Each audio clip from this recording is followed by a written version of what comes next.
একদিন এক মাছওয়ালা সকাল সকাল রাস্তা দিয়ে মাছ ধরার জন্য নদীতে যাইতেছিল।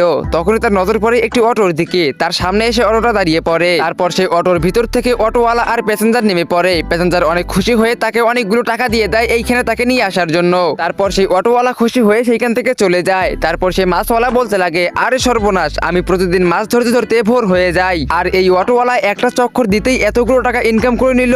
এখন তো আমার একটাই উপায়, আমাকে অটো কিনে অটো চালাতে হবে। এই কথা বলে মাছওয়ালা মাছ ধরার জন্য সেই নদীর দিকে রওনা দিয়ে দেয়। একটু পরে সে নদীতে চলে আসে আর নদীতে বড়শি ফেলে মাছ ধরতে শুরু করে। আর এইভাবে মাছ ধরতে ধরতে এক পর্যায়ে তার ঝুড়ি মাছ দিয়ে ভরে যায়। তারপর সেই ঝুড়ি মাথায় করে নিয়ে বেচার জন্য খরিদ্দারের কাছে চলে যায়। তখনই মাছওয়ালা মাছ বিক্রি করার জন্য আজু ভাইয়ের কাছে চলে আসে। আর আমরা দেখতে পাই যে আজু ভাই সেইখানে পরে পরে ঘুমাইতেছিল। তখনই মাছওয়ালা তাকে জোরে জোরে ডাকতে শুরু করে। তখনই আজু ভাই ঘুম থেকে জেগে ওঠে আর চিৎকার করে বলে, আরে কে কে? তখনই সে মাছওয়ালাকে দেখতে পায় আর দেখতে পায় যে তার ঝুড়িতেও অনেক তাজা তাজা মাছ আছে। তখনই আজু ভাই অনেক বেশি খুশি হয়ে যায় আর মাছওয়ালাকে টাকা দিয়ে তার সব মাছ কিনে নেয়। তারপর মাছওয়ালা আজু ভাইয়ের কাছ থেকে টাকা নিয়ে অনেক বেশি খুশি হয়ে যায় আর সে ডিরেক্ট একটা অটো শোরুমে চলে যায় অটো কেনার জন্য।